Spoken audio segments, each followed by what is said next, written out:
3, 2, 1, 0. Roger, the clock is operating. We're underway. You're loud and clear. Roger, we're programming and roll okay. A little bumpy along about here. Roger. Stand by for 20 seconds. Roger. We're smoothing out some now, getting out of the vibration area. Roger, you feel max Q, flight path is... Roger, feels good through max Q and smoothing out real fine. Cabin pressure coming down by 7. Okay, flight very smooth now. Sky looking very dark outside. All Roger, reading you loud and clear 7. Cape is go. We're standing by for you. Roger, Cape is go and I am go. Our capsule is in good shape. Fuel 103, 102, oxygen 78,100. Cabin pressure holding steady at 5.8. Amps is 2.6. All systems are go. Indicating 6 Gs. Roger, 0 G, and I feel fine. Capsule is turning around. Oh, that view is tremendous. Roger, turnaround has started. Roger, capsule turning around, and I could see the booster during turnaround just a couple of 100 yards behind me. It was beautiful. Roger, 7. You have a go with at least 7 orbits. Roger, understand go for at least 7 orbits. The Friendship 7 can see clear back a big cloud pattern way back across toward the Cape. We're all set. This is very comfortable at 0 G. I have nothing but very fine feeling. It just feels very normal and very good. Have very little dirt floating around in the capsule, just a little bit, and preparing to take Xylo's pill at present time. This is Friendship 7. The head movements cause no sensations whatsoever. Feel fine. Reach test, I can hit directly to any spot that I want to hit. I have no problem reaching for knobs and have adjusted to 0 G very easily, much easier than I really thought I would. I have excellent vision on the charts, no astigmatism or any malfunctions at all. I feel fine so far, over. Roger, understand. This is Friendship 7, have beautiful view of the African coast, both in the scope and out the window. Out the window is by far the best view. Part of the Canaries was hit by clouds. Roger, how you doing, Gordo? We're doing real fine up here. Everything is going very well, over. Roger, control fuel is 90,100, oxygen is 75,100, amps are 2.2.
Beep boop, beep boop, beep boop.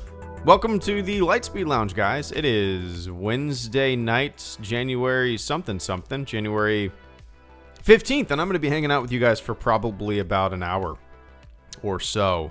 I did not stream last night, and the reason behind that was because my brand new LED strips came in, and I also got some frames in the mail. So I hung some pictures, and I put my LED strips up behind my computer. I'll have to take a picture. If you follow me on Instagram, you'll see a little video story that I took. It's coming together pretty well, and dude, I'm my old office. It was chaos, and then I had to turn it into something that I liked, that I thought was pretty. Now I'm starting out with pretty, and I'm digging it, man. But welcome to the stream, guys. Glad to have you with me.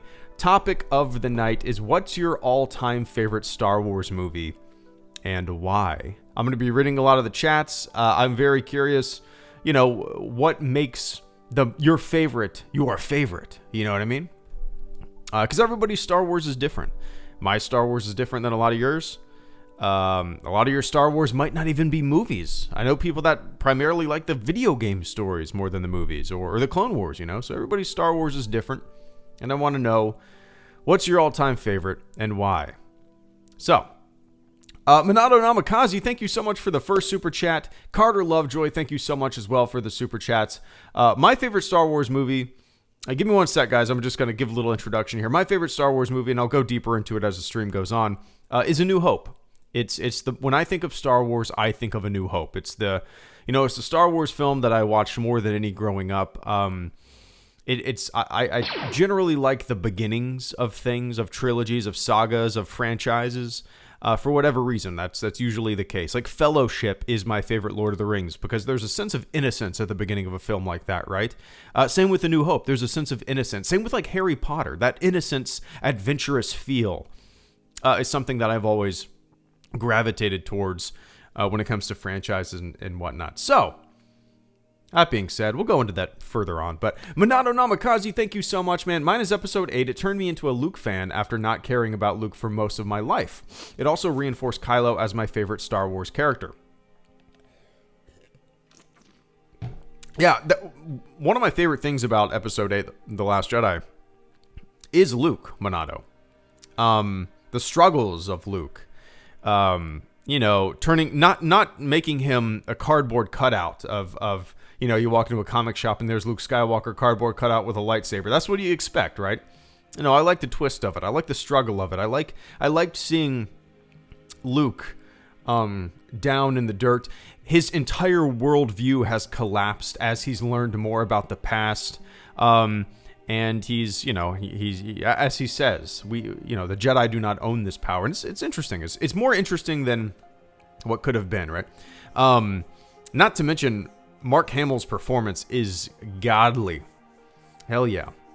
But, and Kylo Ren is your favorite Star Wars character. I totally get that. He might be, if I wipe away nostalgia for Darth Vader, Kylo Ren might be my favorite villain. He has layers. He's an interesting kind of, layered villain that is being pulled in multiple directions, and he's got a lot going on in his brain, right? Kylo Ren in episode 8 is just, it's just perfect. The connection. My buddy yesterday actually sent me a clip, and he said, this is my all-time favorite Star Wars scene. And I tapped on it on my phone, and it was Kylo and Rey after decimating Snoke's guards. And he said, that's my favorite Star Wars scene. And they're talking. It's just like, no, you're still holding on. That kind of stuff. And please, he asked, putting his hand out. I found that really interesting that was his all-time favorite Star Wars scene. And this is the guy, if you guys have read Sorry About the Mess, this is the guy that's pictured in the book alongside of me in the old in the old Han Solo costume. But yeah. I appreciate that, Minato. And Carter Lovejoy, thank you so much for the super chat as well. PT fan mantra, the PT is the holy grail. Lucas is a pure genius. Nothing tops the PT. The PT is love. The PT is life. That often comes my way quite a bit. Every Star Wars movie, every Star Wars trilogy, can be criticized.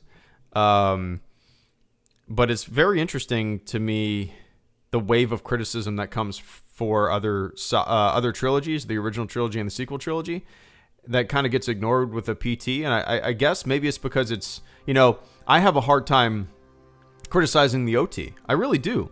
And I think the primary reason behind that is because I grew up with it. It is in my blood. It's in my blood. So I get it. I get people love what they love. I think there's a little bit of facetiousness in there when people push like PT is the best thing ever. I think there's a little bit of like nudge, nudge, wink, wink in there. Just trying to maybe aggravate people. Doesn't work on me. I don't give a shit. Cool. You like what you like, man. You know what I mean? But anyway, I appreciate that, Carter. And Just Jedi, Mr. JJ, always been impossible to answer which is my favorite. The OT plus TFA are my favorites, though. And I'm here chilling, working on the short film. How about you? Nice, man. Yeah, I'm looking forward to checking it out. But, so yeah, the OT and TFA. How about me? My favorite, well, like I said, my favorite's A New Hope. And in the order of the original trilogy is my first three favorite Star Wars films. And then it goes The Last Jedi, and then it goes The Force Awakens. And then it goes The Phantom Menace, and then it goes Revenge of the Sith. Then it goes... Man, it's kind of tough for me. Maybe then it goes Solo or The Rise of Skywalker. Interchangeable at this moment. Then Rogue One, and then Attack of the Clones. But I'm just hanging out with you, man. That's HBU. That's what I'm doing. Like I said yesterday,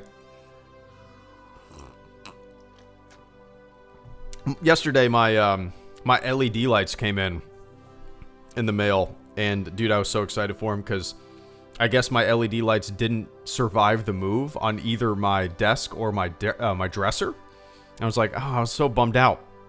But then I got these.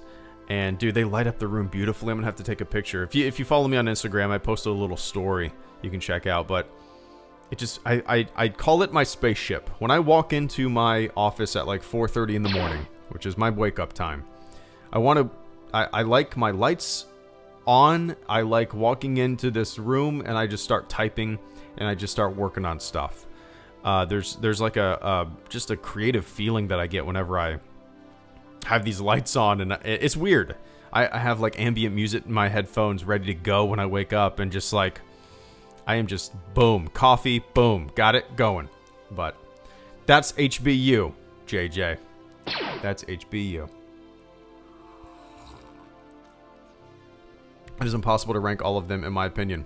Yeah, I understand that perspective, JJ. I completely understand. But when I really think about it, and I in like a weird analytical sense, I suppose, I can arrange them in an order pretty easily.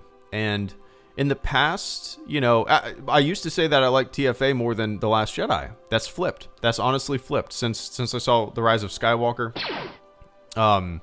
It's actually made me appreciate The Last Jedi more than I did. So I can understand why it's difficult to kind of rank them, but for me it's pretty easy to rank them. But yeah. And Daniel Watson, my favorite scene is Vader and Luke's final fight. Dude, that's definitely my favorite lightsaber fight by far. I don't know what my favorite scene is. I love Luke standing on the mound of sand at the Lars homestead on Tatooine, gazing out at the twin suns. Which path is he going to take? There's so much kind of, visual storytelling there that I absolutely love. The reason that Vader and Luke in Return of the Jedi is without a doubt one of my favorite scenes of all time. I'm right there with you, Daniel.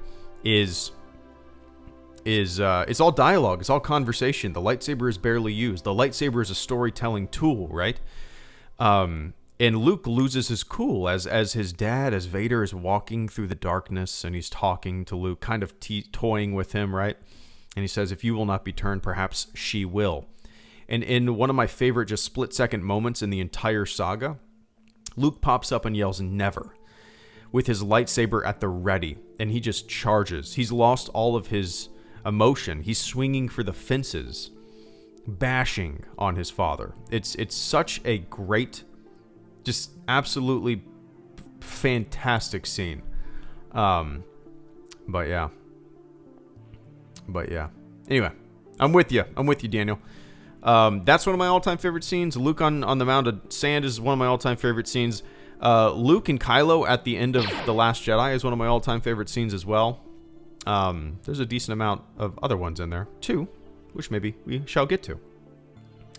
Wayfez, thank you so much, man. Today is my B-Day, and now I'm 16. Also, ESB is my favorite. Well, if everybody could do me a big favor and say, happy birthday, Wayfez, I would greatly appreciate it. And Mr. Wayfez would as well. Happy birthday, man. I hope everything's going well for you. 16? I thought you were older, to tell you the truth. On the Discords, I thought you were older. Playing video games, I thought you were older. That's crazy to me. That's exciting. I'm a little twice. Oh my God, you're making me feel old as shit, Wayfez. I'm twice as old as you, plus another year. That's crazy to think about. But happy birthday, man. I miss playing some Battlefront. We need to do that soon. But dude, happy birthday from the galaxy. Look at all those B-Day wishes. Love it.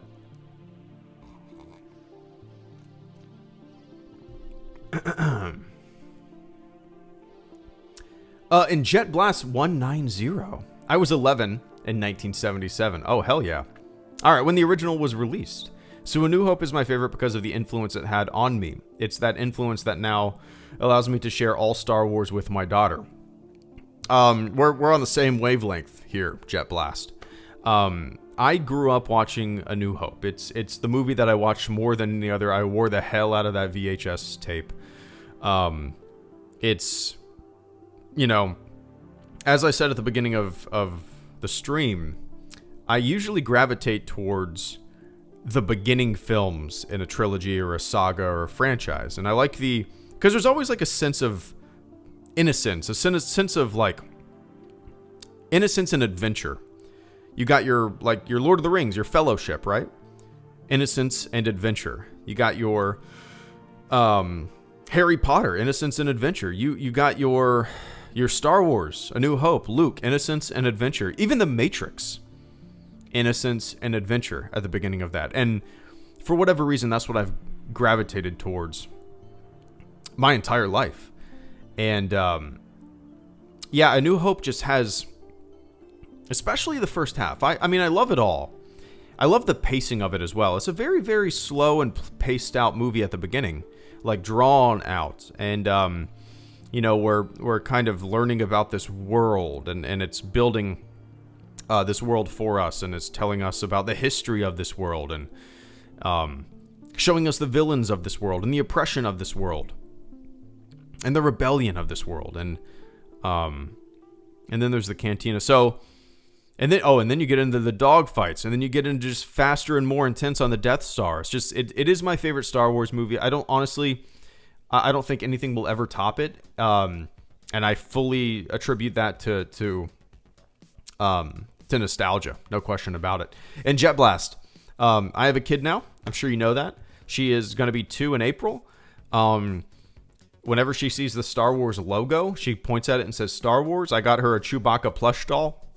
She gives Chewbacca tea. She has tea parties with Chewbacca, dude.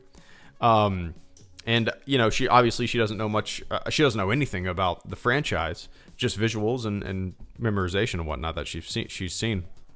And I can't wait to sit down and watch it with her whenever she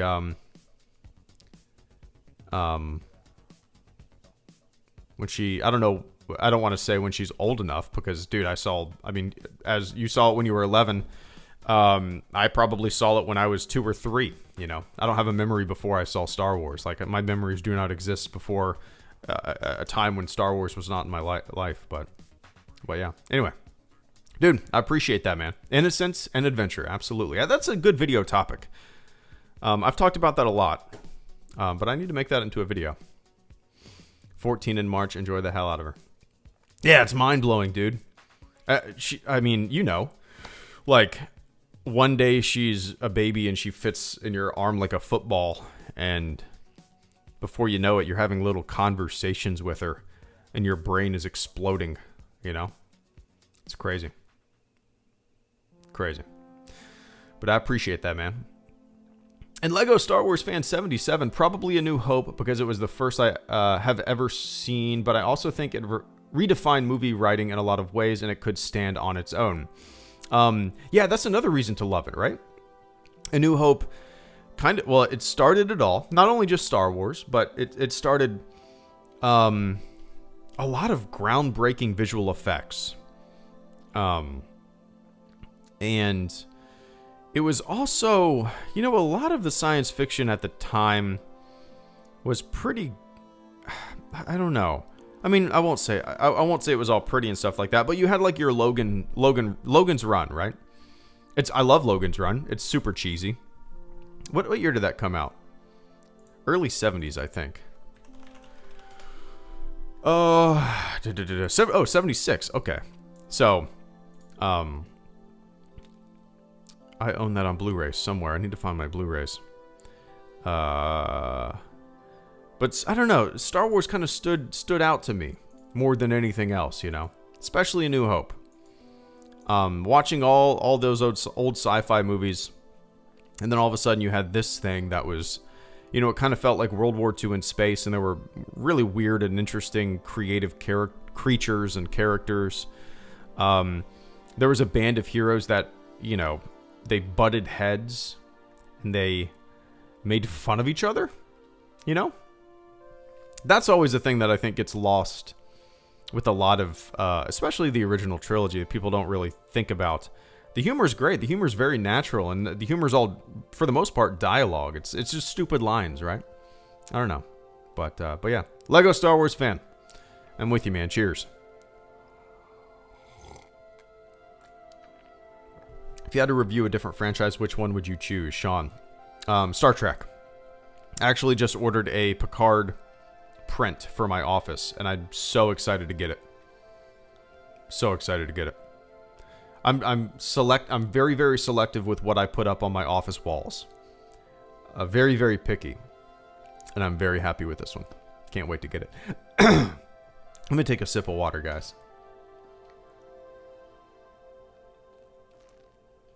What's up, Patrick? Good to see you, man. Mr. Weeping Dalek, thank you so much for the channel support this evening. Hey, Greedo, hope you're doing well. Thoughts on the argument of people only liking Star Wars if they grew up with it? What do you mean? Hey, Greedo, hope you're doing well. Thoughts on the argument of people only liking Star Wars if they grew up with it? I mean, there's franchises and things that I did not grow up with that I enjoy. I think that's very silly. Are people saying that you can't be a Star Wars fan if you didn't grow up with it? That's dumb. That's stupid crap. That stupid shit reminds me of, like, if you're in high school and something like a band that you like that was kind of underground and indie and kind of punk rock, all of a sudden they put out a record that blows up. I don't like them anymore. Shut up. That's dumb. No, that's stupid, man. I know people whose introduction to the Star Wars universe, one of my really good buddies, I was in his wedding. His wife never saw a Star Wars movie until about a month before The Force Awakens came out. And they binge watched the original trilogy and the prequel trilogy. And she didn't grow up with it. She was like 24, I think, when she first saw her first Star Wars movie. I know a lot of people like that, So no, the idea that you have to grow up with it to be a fan, that like I said, that reminds me of like dummies who are mad that their indie band all of a sudden has a hit record. I don't know. It's kind of stupid to me. But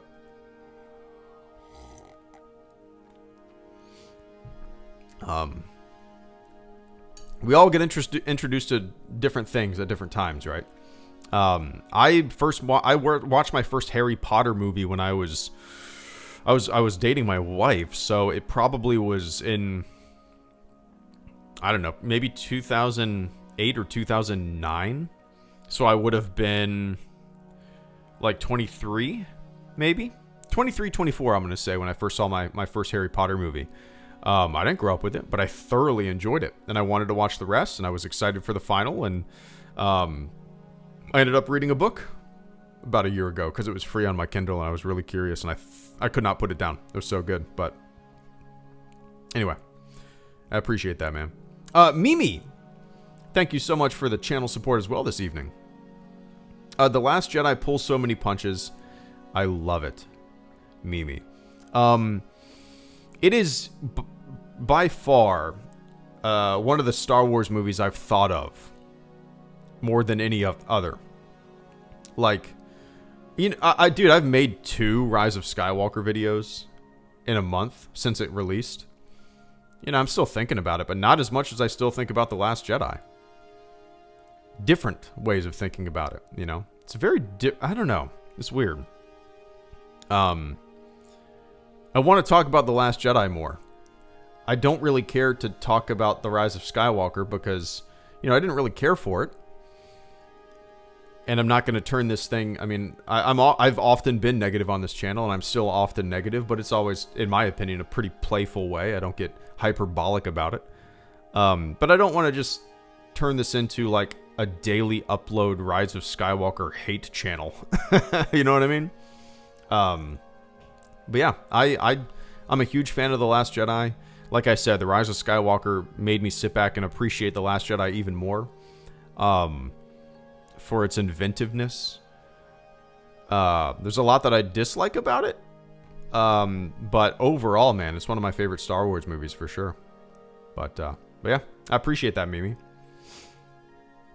And Samuel Klein, the Samuel Klein, leading up to the new movie, the wife and I watched all of the saga, including Rogue One and Solo, etc. And looking back on it all now, I have to say Rogue One stands clear above them all for both of us.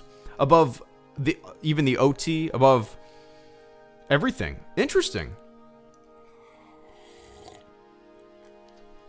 Well, if you're the Samuel Klein, it's good to see you, man. Hope everything's going well for you. And even if you're not the Samuel Klein that I'm thinking of, I hope everything's going well for you, man. That's really interesting to me. Rogue One, you might know this. Rogue One is one of my least favorite Star Wars movies. I'll do my rankings again here. It goes A New Hope, Empire Strikes Back, Return of the Jedi. Is that a surprise? HelloGreedo, the original trilogy fanboy asshole. And then it goes The Last Jedi, The Force Awakens, The Phantom Menace, Revenge of the Sith, either Solo or Rise of Skywalker. I don't know. I don't know. And then Rogue One, and then Attack of the Clones. Rogue One, it just goes to show, Sam, that so many people's Star Wars is so different from one another's, right? I saw Rogue One 3 times in the theater, and you know, with most Star Wars movies, after subsequent viewings, I like them more and more and more, right? Force Awakens, The Last Jedi, Solo, the more I watch them, the more I like them. But with Rogue One, I saw it, like I said, 3 times in the theater and maybe once on Blu-ray when I did a little commentary track. And the more I watched it, the less I liked it. So it's fun for me to see something like that, Sam. To see a message like that saying that you watched the entire saga. You watched the entire saga. And Rogue One was your favorite. That's cool. That's cool. I like that. It's a complete opposite for me. But that just goes to show that, you know, you can't please all Star Wars fans. Everybody's Star Wars is different. I know guys whose Star Wars is the Clone Wars, right? But yeah. Anyway, Sam, I appreciate that, man. It's been a long time since I've done like a marathon and watched all the last time I did that was before The Force Awakens, but it was very spotty. It was a very spotty watch, like a, you know,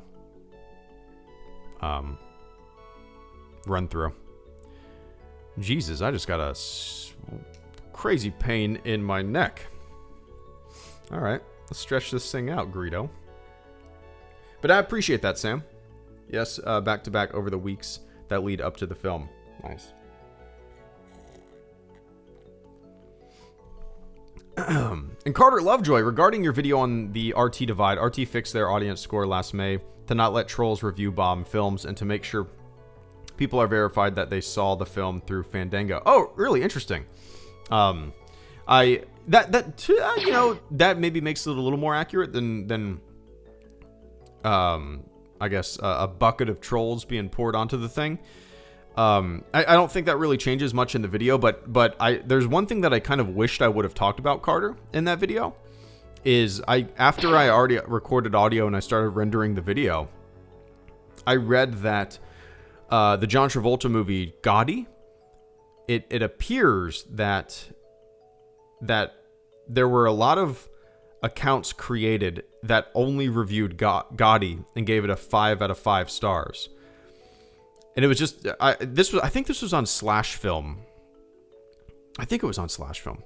And it was just kind of, they were looking at all these reviews. You know, the critics gave it a 0, but the audience score was like an 80-something. It's gone down since then. I don't know if they fixed something, but it was kind of interesting how you could manipulate audience score like that. And then after the audience score of Gotti blew up, the producer of the movie started talking about how audiences loved it. And the marketing of the movie started saying, like, critics don't like it, but the audience is speaking in numbers. They love it. Gotti. It's just kind of an interesting little read. So it's kind of weird, right? Kind of weird, but yeah. Anyway, I appreciate that, Carter. And, Edward Castingue Foisey? I'm sure I butchered that. I butchered it before, man. But Edward, thank you so much for the channel support this evening. For me, TFA, probably because it's the first I saw in the theater. That's a big event. And question, which Disney Plus Star Wars series are you looking forward to the most? Out of the 3 that we know we're getting, Mandalorian season 2. Oh, I guess I left out Clone Wars there. At the moment, Clone Wars. I actually watched an episode today and I made a video and it should be going up tomorrow. Yeah, probably the show that I'm looking forward to the most right now is the Clone Wars on Disney Plus. And the reason that I say that, and the reason it's the one I'm looking forward to the most, is because it's the one coming up in a month, right?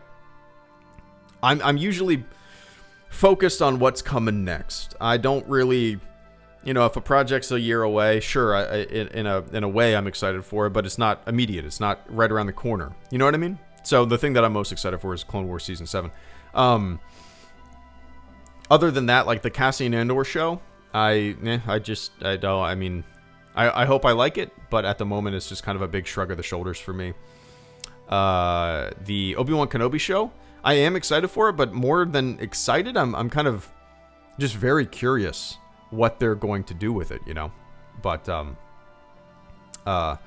the first Star Wars movie that you saw in the theater. Let me take my hat off. I'm getting, like I said, that's weird ass pain in my neck. It's kind of going up into my brain, getting a little headache. Oh my goodness, HelloGreedo has a brain aneurysm on the live stream. Well, if I start slurring my words and talking about like toast and whatnot, let me know.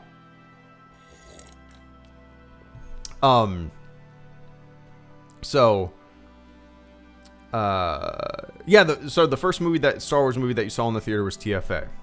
That probably plays a huge role into what people's favorite Star Wars movie is, right? Because there's a huge difference between going to a theater and watching a Star Wars movie as an event with people. Because it is an event. People are cheering, people are pumped. And watching it at home, it's just different. My first Star Wars movie in the theater was the re-release of A New Hope, the special edition re-release in the theater. I believe that was in 96 or 97. Let me see. Wonder if that's easy to find. 1977, 78, it's back. 79, it came back. 1997, okay.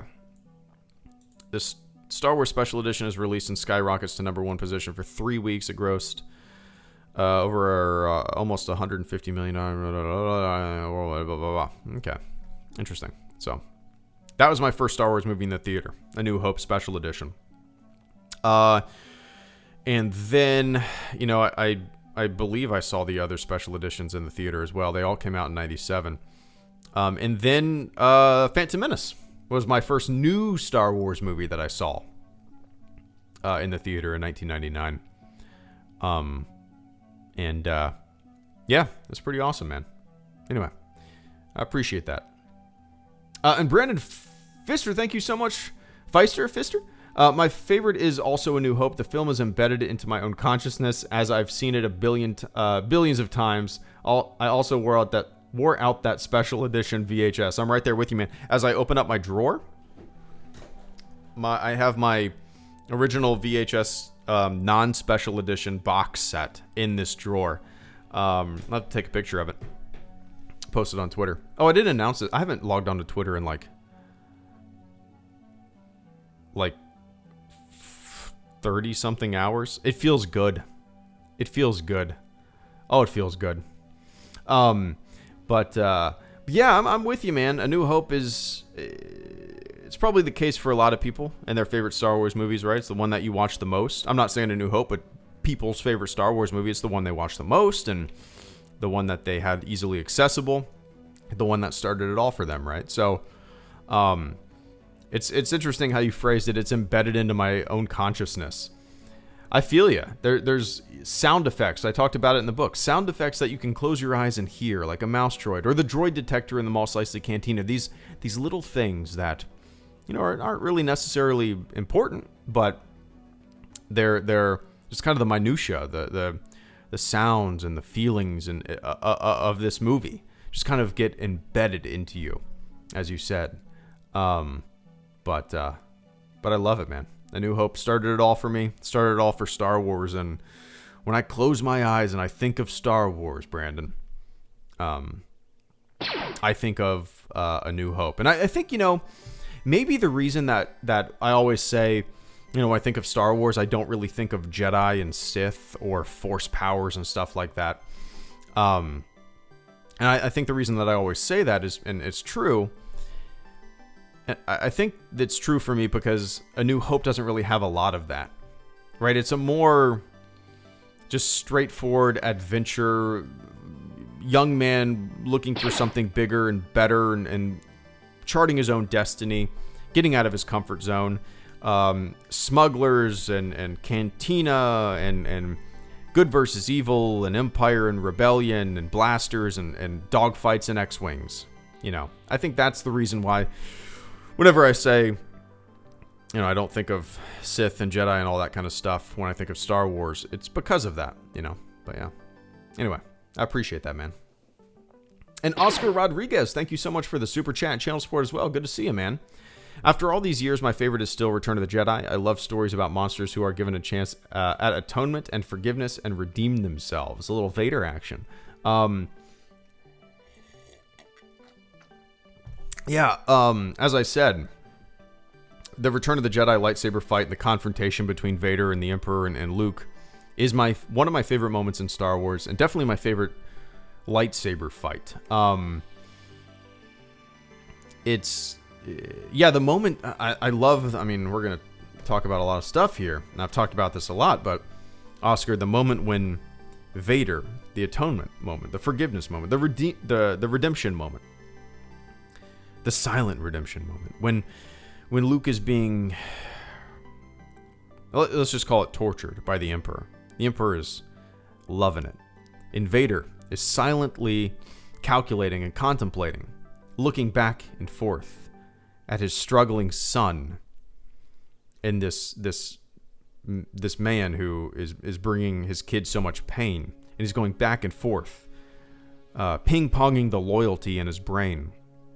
And all of a sudden he lunges towards the Emperor. It's you know, the camera zooms in. There's a cut that's just a super close-up of Vader, and you can just, through that mask, without any facial expressions, you can feel the turmoil. It is such a fantastic moment, man. And Return of the Jedi is my least favorite OT movie. It's my third favorite Star Wars movie. There's so much I love about it. It's probably the one that I watched the least as a kid. I don't know why. I just think like Brandon said, wearing out that VHS of A New Hope, man. But yeah. Anyway, I get it. I get it, Oscar. And Thornton Wager, after this last marathon, Attack of the Clones over Rogue One. I don't know if a Star Wars movie would have to really kind of miss the mark for me to be lower than Attack of the Clones. But maybe if I watched them again, that would be the case. I just think the only thing that saves Rogue One for me over Attack of the Clones is just a little bit of nostalgia trip, a little bit of familiarity. It's a pretty movie for sure. It's well shot. And, you know, the ending, as everybody always says about Rogue One, the ending is fun, you know? So, I don't know. Man, a Star Wars movie would have to really miss the mark, as I said, to be lower on my list than Attack of the Clones. But yeah. Anyway, I appreciate that, Thornton. In the check, what's going on? The check, episode 6, not seamless, but best character moments. Yeah. As I just talked about, with Vader, the redemption moment, Luke, and the Emperor, that confrontation is probably the best confrontation, in my opinion, in all of Star Wars. The Last Jedi between Kylo and Rey after Snoke's Guard, that is a fantastic kind of confrontation moment, you could call it. You don't know where things are going. But, yeah, the best character moments. Luke throwing away his lightsaber. You know, I'm a Jedi like my father before me.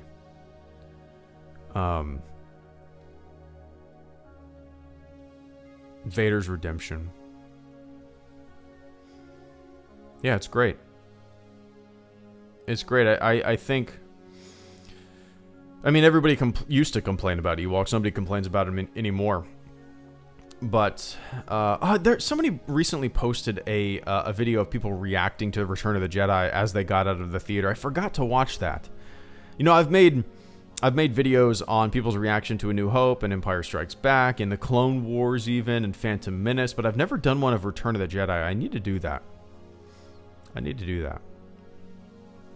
But yeah, I'm with you, Check.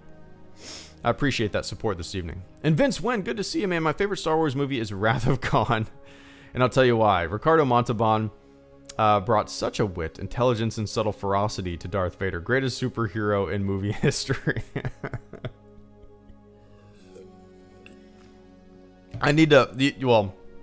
I created a folder today, Vince, called it's just called Star Wars, Star Trek, and I'm trying to figure out a way to talk about why I love both franchises.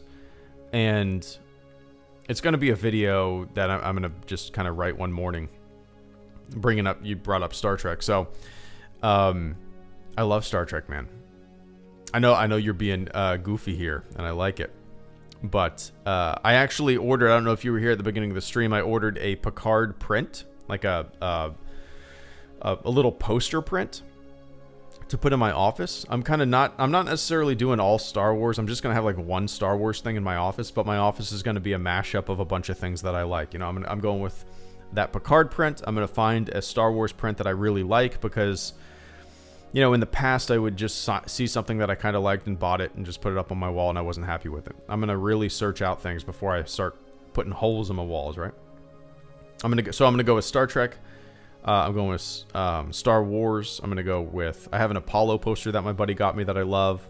I got a really cool thing on my wall behind me of the solar system. It's a diagram. It's like a top-down illustration of the solar system on the day my daughter was born, as the planets were on the day that she was born, on her birthday. And I love that. And it's behind me in my office, and I just think it's a really cool thing, and I love the look of it, you know. So, and I'm also going to get a print or two of some national parks, and I have a wall that you guys will never see, that will always be behind the camera for the most part, I think, of little family pictures and prints of me and my wife doing fun like road trips and stuff like that. So anyway, little family wall, out of view. But anyway, Vince, I appreciate that, man. I need to take some damn Tylenol. Let's see. And Creed Bratton, the Creed Bratton, exciting aspects of Star Wars to show the baby. When she gets a little older, I've shown her some of the Star Wars like kids stuff on YouTube, but those are like 1 minute long videos. Maybe like 6 or 7 months ago, I showed her, I didn't even know this existed, but there's like little BB-8 cartoons on YouTube from the Star Wars Kids channel. And they're just kind of like, I don't think there's any audio or dialogue or anything. It's just all beeps and boops, and it's just kind of like BB-8 rolling around, and I honestly can't even remember what it was, but as exciting aspects of Star Wars to show the baby. When she gets older, it's not necessarily certain aspects. I'm just really excited to... It's going to be a crazy feeling, Creed, to, like, once she's a little older, to kind of get it, to sit down with a bowl of popcorn and start going through the movies, No, it wasn't Forces of Destiny. It was something else. I can't remember what it's called. But it was on the actual Star Wars Kids channel. But yeah, Creed, I'm just overall super excited to show her the franchise in release order. I'm going to show her the OT first, the PT, and then the sequel trilogy. And just to see her reaction to and experience this thing for the first time, right? It's gonna be pretty trippy. It's gonna be pretty crazy. This thing that I've grown up with, that I have no memories of, this thing not being in my life, right? And to sit down and, well, as I talked about in the book, everything is new to her. Not just movies, but everything is new to her. New sounds, new smells, new food, everything is new to her. It's just a completely blank slate where she's kind of learning about the world as she navigates it. And we teach her about the world, right? It's crazy. It's crazy. And to throw Star Wars into the mix of that on a very, it's not the most important thing, but for her to experience it alongside me is going to be mind-blowing for sure for the first time, Record her reactions. I don't think I'll do that to her. I don't know, man. Like, I get why people put their kids in YouTube videos and stuff. I get it, but I don't want to do that, I mean, I'd probably record her reactions and show them to her at a later date, but I wouldn't, like, upload them or anything. I don't know. There's a weird... if I'm not going to show my face, I'm not going to show my kid's face, right? I'm not going to use her as a prop, But yeah. And Lego Star Wars Fan 77, you seen the Despecialized edition? If not, you have to. Oh, absolutely. Got them downloaded, man. And yeah, that's the best. Well, 4K 77 is great too. If you guys haven't heard about 4K 77, just Google the number 4, the letter K, 77. It's pretty awesome. But yeah, Despecialized edition is kind of where it's at if you're looking for a fantastic HD version of the OT, without all the unnecessary changes and whatnot. So, yeah, Lego Star Wars Fan. I've heard of it. I've seen it multiple times. I have them. And when I watch Star Wars, I usually pop those on instead of the official thing. So, but maybe you brought it to some other folks' attention, which if they haven't heard of it, Google the Despecialized edition. You'll be doing yourself a favor for sure.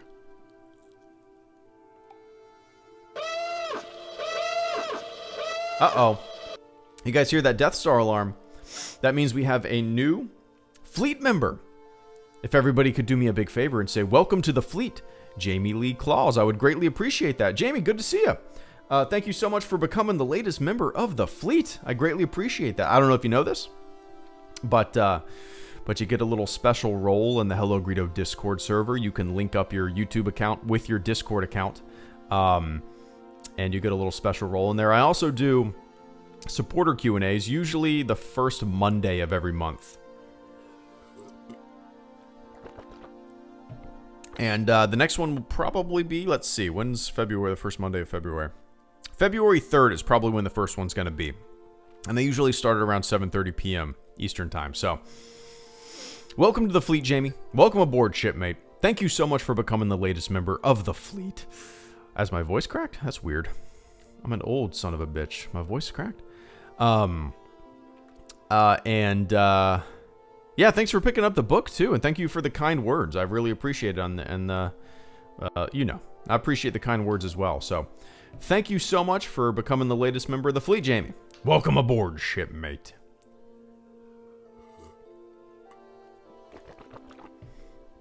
All right. Caleb Kemp, Oscar Rodriguez, and Patrick D. Hopkins.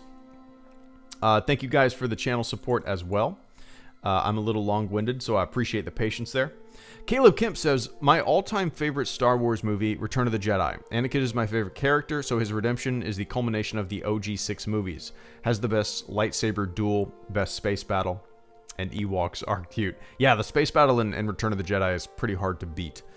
It's just epic. I mean, I don't know, it feels way more like the space battle in The Rise of Skywalker wasn't really memorable to me. It was just kind of it just kind of felt like something that was going on, and I don't know how to explain it, but the space battle in Return of the Jedi is just so huge, it's a trap. Lando realizing that it's a trap.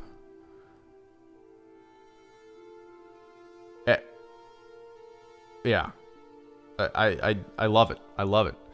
Favorite lightsaber duel as well in Return of the Jedi too, Caleb. So, it's kind of funny, Caleb, like coming into Star Wars, right? Darth Vader, my entire life, we didn't have the Anakin backstory until in 1999 when we first saw him as a kid. And even then his backstory wasn't fully told. And even now his backstory isn't fully told because we're still getting season 7 of the Clone Wars. And it would have been really interesting for me to kind of grow up and be born into a time when Anakin's backstory was told, and I watched that before, I knew who Darth Vader was and all that kind of stuff. So it's, once again, everybody's Star Wars is not only different in terms of what they like and dislike, but it's also really interesting to see people's Star Wars experience being different, right? I don't know, it's just kind of neat. So yeah, I completely get why. I know a lot of people in real life that Return of the Jedi is their favorite Star Wars movie. It's the one they watched the most as a kid, and it has the kind of the biggest and craziest continuous battles, and it's just a fun, fast-paced, go kind of Star Wars movie, and I dig it.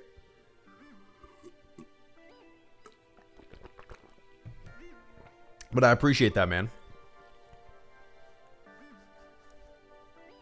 And Oscar Rodriguez, do you think Vader would be as intimidating without James Earl Jones? I've always been curious how he would sound as an evil old man since Return of the Jedi's ending. No.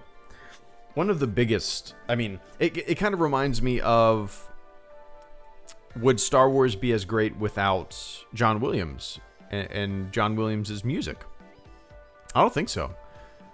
John Williams, his music in Star Wars is a character in itself, So I don't think Star Wars would be as good or memorable without the great John Williams, So would Darth Vader be as intimidating without James Earl Jones?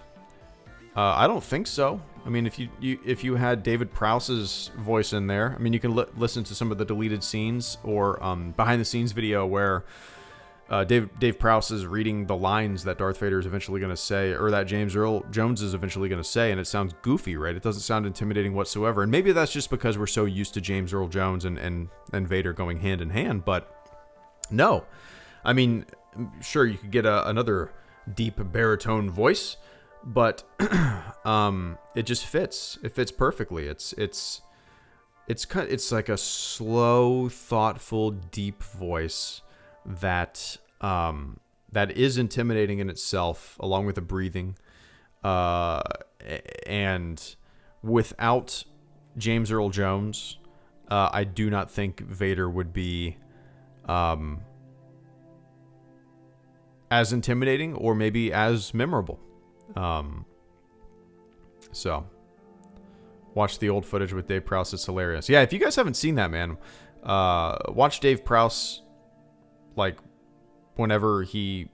I don't even know what to call it. Is it like a behind the scene? It's not necessarily a deleted scene. It's a scene that's in the movie, but it has the on-set audio, and you can hear Dave Prowse deliver these lines. It just sounds... It's kind of an interesting little snapshot into the history of Star Wars. So if you guys haven't seen that, definitely check it out.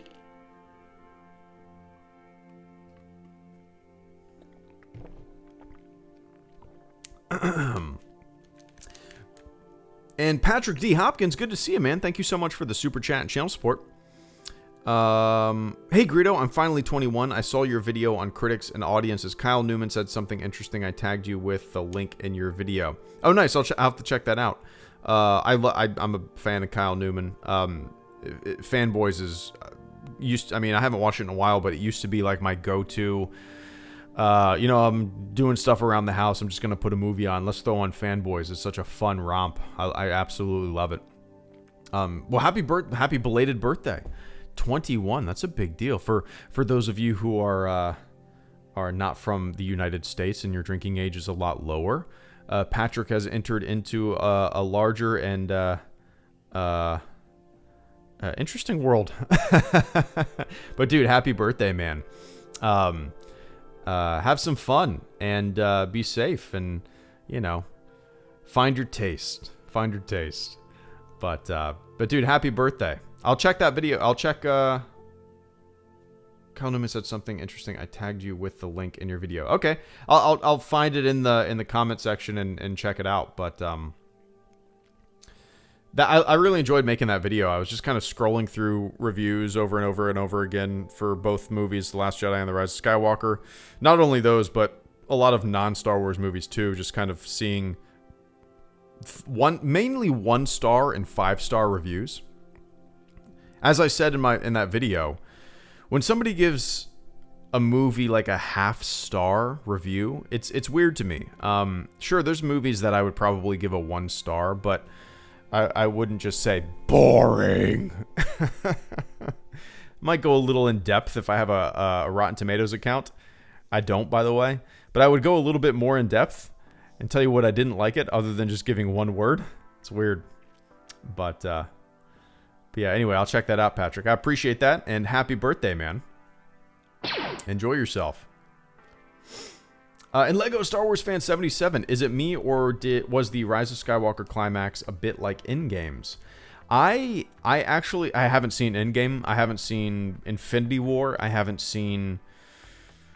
I don't know, the latest Iron Man. I haven't seen Captain Marvel. I haven't seen Ant-Man 2. I haven't seen Deadpool 2. I haven't seen Thor Ragnarok. I haven't seen any of the other than the first Thor. I haven't seen... let's just say this. I have seen a lot less Marvel movies than I have seen. But Lego Star Wars Fan, when we got out of the theater, I was with me, my wife, my buddy and his wife. So there was 1, 2, 4, 5, 6, 7 of us. There were 7 of us. And we got out of the theater, and one of my buddies just kept saying how much it felt like Endgame. So I don't know, I don't know exactly what he's talking about, but apparently he thought the ending was very, very similar to Endgame, which is interesting. It makes me actually want to watch those movies. I don't intentionally avoid them. I want to see them. It's just kind of a time management thing at the moment, because, you know, for the past 2 years, we've really had to be selective with what we want to watch. You know, having a kid, having a baby, there's not much time to watch things. So when we go to watch something, we both pick something that we really, really, really want to see. You know what I mean? So, but if I ever get around to seeing Endgame, I will, give my 2 cents on that. But yeah, anyway, I appreciate that, man. And Jamie Lee Claw's favorite movie has got to be episode 5, but man, I'm a big... Oh, one sec. Started a channel, you're possibly the biggest inspiration for its existence. I'd love some tips to get going, and it'd be a dream to play some Battlefront with you someday. Hell yeah, man. We absolutely... Did I just burp on a live stream? Did my microphone pick that up? This is very professional. I appreciate that, man. Thank you so much. Give me one sec. Jamie Lee Claus says, my favorite movie has got to be episode 5, but man, I'm a big music guy. In episode 6, Luke versus Vader fight, dramatic music, chills every time. Absolutely. Once again, scenes, moments, Star Wars as a whole would not be as impactful and powerful and memorable without John Williams. That no question about it. So I always say that my favorite movie is A New Hope, but I recognize that as a film, as kind of a middle act of a trilogy, as you know, as a movie that kind of takes things in different and unexpected directions, Episode 5 is probably one of the, if not the best crafted Star Wars movie. And it kind of spins everything on its head, right? So I recognize kind of the brilliance of Episode 5, but for me, it's just Episode 4 all the way because of nostalgia and fanboy goggles. But yeah, my favorite... I'm trying to think what my favorite moments in The Empire Strikes Back are. Yeah, I love a lot of the Cloud City stuff. Is some of my favorite stuff in that movie. Just kind of a new location that's just very different. I always go back to like thinking about how people must have felt when they first saw these movies and seeing new things on screen and being like, whoa, how inventive and crazy is that? It just, I don't know. Cloud City is just such a unique Star Wars location that I've always loved. But yeah, there's probably a lot of people, if you put up a poll and ask people what their favorite Star Wars movie is of all time, out of all the Star Wars movies, I bet Episode 5 would be up there for sure. I bet it would be up there for sure. But yeah, I appreciate that, Jamie. And Ant Shot First, thank you so much, man. It's good to see you. Ant Shot First said, hey, man, recently started a YouTube channel. You're possibly the biggest inspiration for its existence. I'd love some tips to get going, and it would be a dream to play some Battlefront with you someday. Well, congratulations on taking your first step into a larger world. It's fun. You know, YouTube, I've seen its evolution over the past 9 years of me being on here. I've seen ebbs and flows of trends. I've seen, things become popular that you go, what? Huh? Why? I've seen controversy plague this place. I've seen, weird shit. But overall, it's been a really fun ride. And I'm glad you're taking a step into it. I've always said, anybody can do this. Anybody can make a YouTube channel and start talking about the things that they love. Not just Star Wars, dude. If people in the chat right now like baking, make a baking channel. Like anybody can do this. So it's awesome that you've kind of dipped your toe into the waters, and you're beginning this journey. The biggest thing, dude, is have fun with it.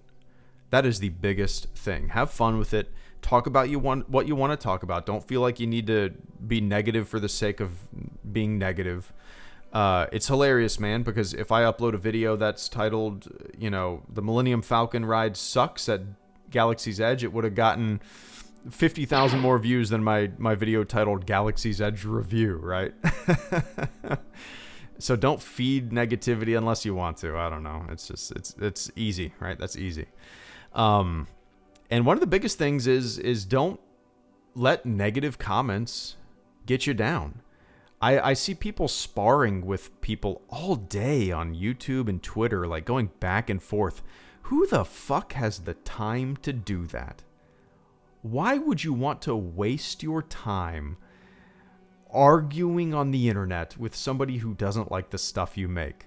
I mean, like, what a waste of time. And it's not about, like, hearing different opinions or anything. That's always fun. I'm talking about just, like, shit slinging, like you're at the zoo and you got a bunch of gorillas, like, banging on the cage. It's weird to me, man. Like, I don't understand the impulse that some people have to constantly have to bicker and fight and defend their position on the internet. Like, you're just yelling into a void, you know? So don't let those negative comments influence what you do. Do not let those negative comments influence the direction of your channel. Because you want to make the things that you want to make, right? Inevitably, you're going to get a lot of negative comments. It's Star Wars YouTube. That's the nature of the beast. Don't let it dictate what you want to make. Because once you let it dictate what you want to make, then it doesn't become your channel anymore. It becomes some kind of weird, I don't know, soup of what people, I don't know, want to see, maybe? Or it doesn't come from you. It comes from expectations. You got to make what you want to make to keep your sanity. At least I do.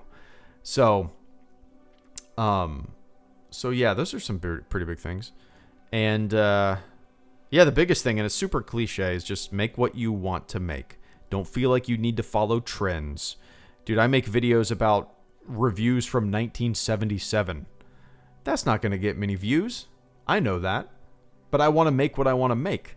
I don't want to make 1,000 The Rise of Skywalker videos because I didn't like The Rise of Skywalker. That shit is boring to me. This is a creative outlet, you know? This is a creative outlet for me. You can look at my goddamn Lightspeed Lounge overlay. It's a creative outlet, you know? I don't have a desire to pump out the same mulching over shit over and over again. So I would take it, look at your channel as a creative project.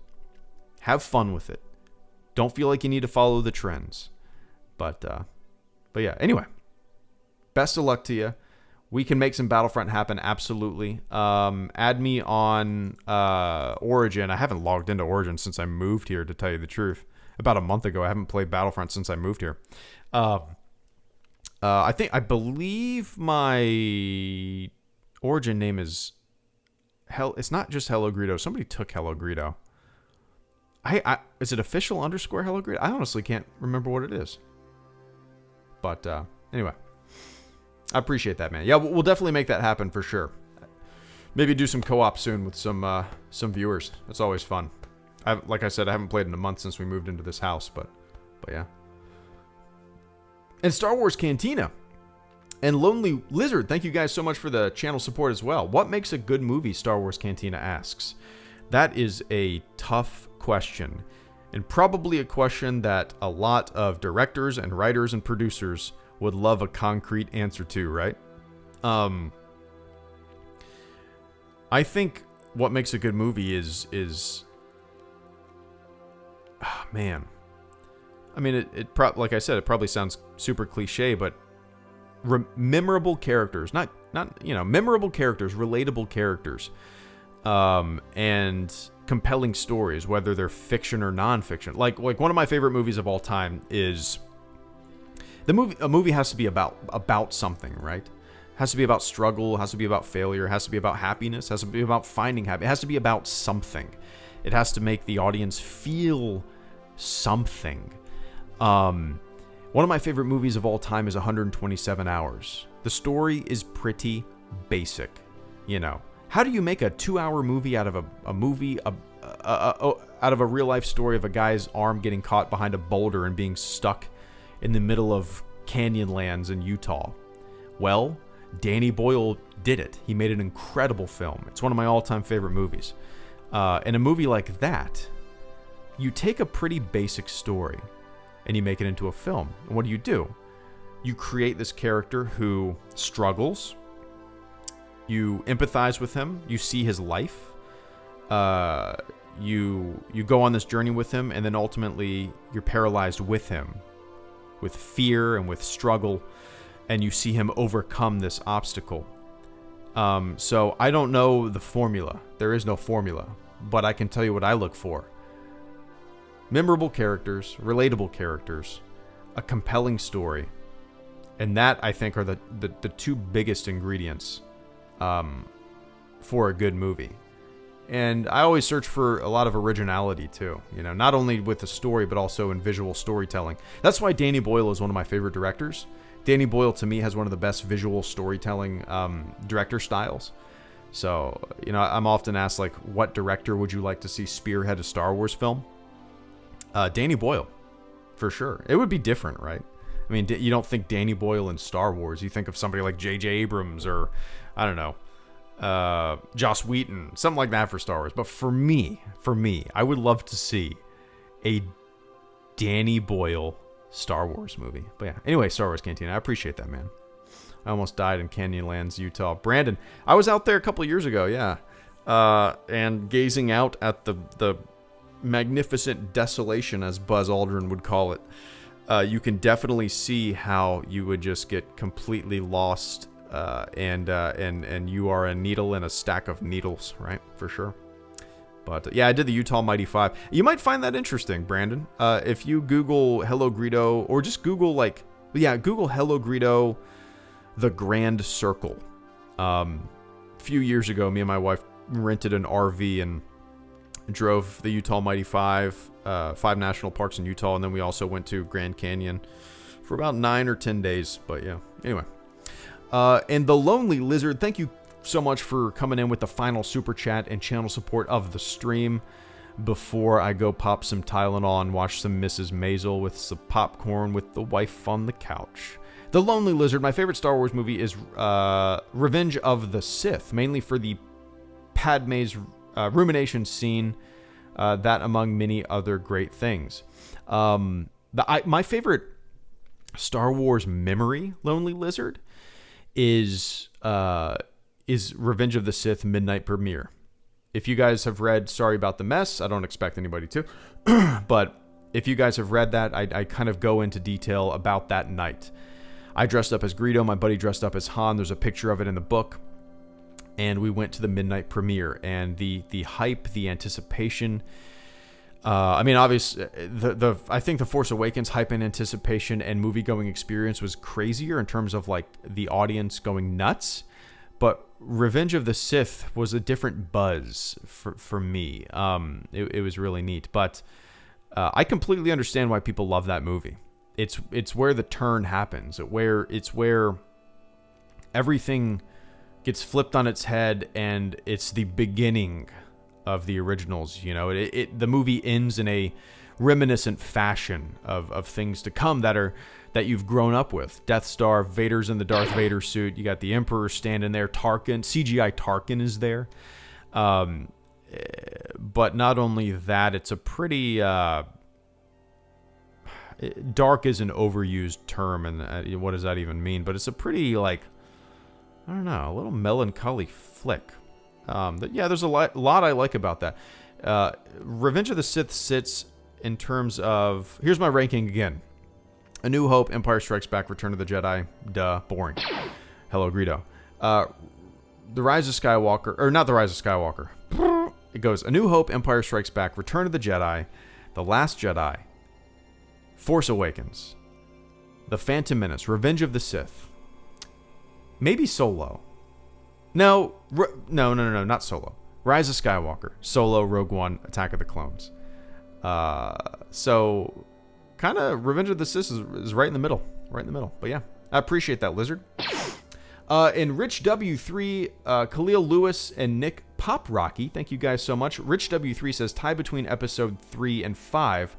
Dark tones with choices by characters with good intentions that don't go as planned. Love the channel as always. Well, thank you so much for the kind words. That's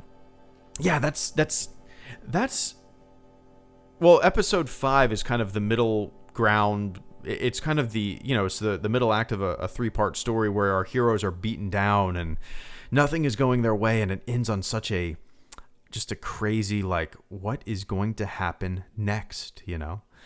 I see the similarities in terms of the darker tones, as you put it. And I like the way you spun that. I like the way you said choices by characters with good intentions that don't go as planned. In Anakin's mind, maybe he's doing the right thing, but he's definitely not. And Han Solo gets frozen in carbonite, and Lando Calrissian. This is a good example of exactly what you're saying. Lando is looking out for his people. People always, say Lando betrayed his friend. Well, yeah, he hadn't seen his friend in a very, very, very long time. Was he doing the wrong thing in protecting the citizenry that he was responsible for? I don't know. People need to give Lando a little bit more credit, Lando is trying to do good for his people in a short-term solution sense. I get it. I get it, Lando. But yeah, Rich W3, thank you so much. That might actually be a pretty interesting topic of conversation. I'm going to make a video about that. I'm writing it down right now. Let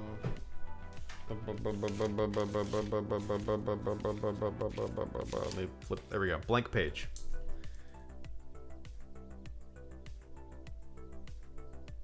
All right. I wrote down Lando citizens, and now that I'm looking at that, I'm not going to remember what the hell that means. Okay, there we go. Cool. Yeah, that'd be a fun topic of conversation for a video, for sure. Anyway, I appreciate that, Rich. And Khalil Lewis, how do you feel TFA holds up to rewatches? I think it holds up pretty good. I really enjoy it for... I think I enjoy the first half of it more than the last half of it. The first half of it was, introducing these new characters. I liked the way the film introduced them with their own block of time. I liked how everybody kind of came together. We saw where they were before they came together. I think it's the most just kind of flat out fun modern Star Wars flick.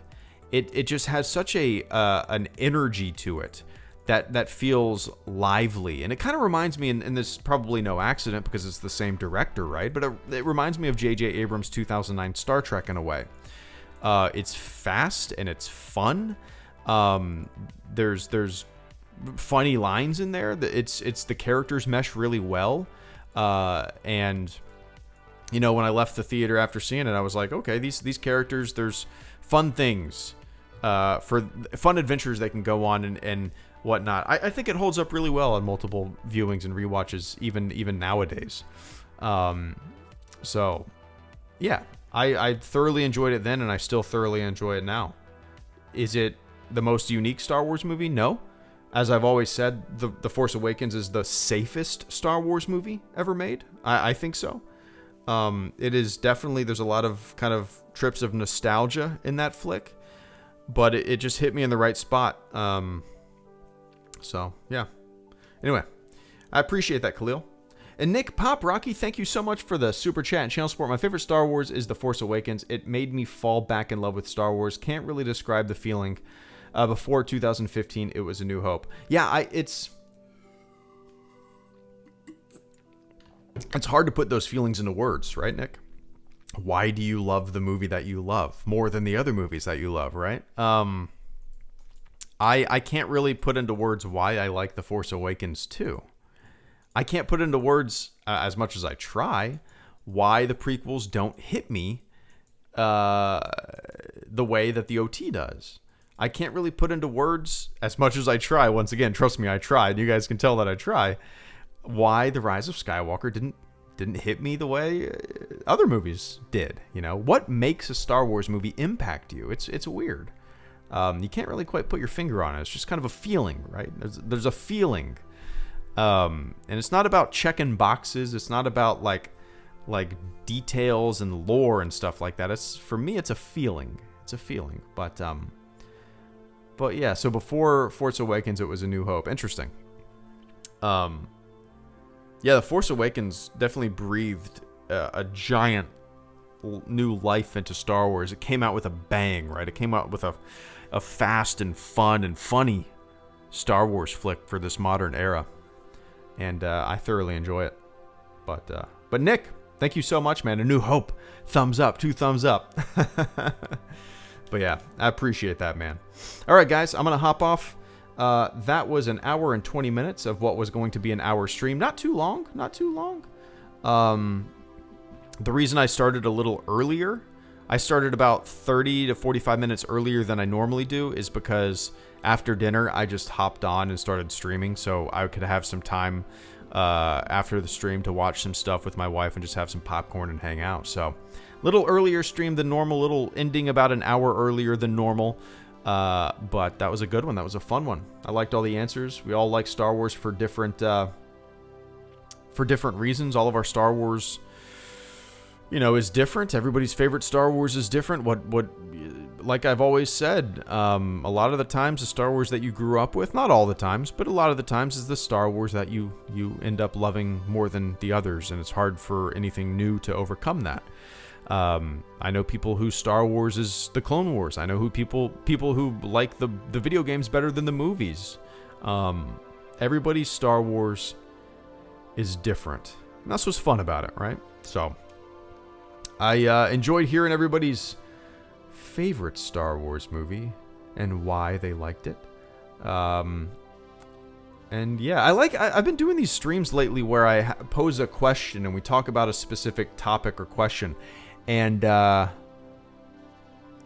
going to keep doing that. These are fun. It keeps a good flow, and this stayed really, really on topic, which most of the time we start talking about random stuff, which I like. But this was fun. It stayed on topic for about an hour and a half, and dude, that was a blast. So, all right, everybody, thanks for tuning in. Hopefully I'll have that Clone Wars video done tomorrow. I recorded audio. Basically, all I need to do now is jump in front of the green screen. I'll wake up at 4:30. I'll try to bust that out, get that uploaded for tomorrow. And I have, what?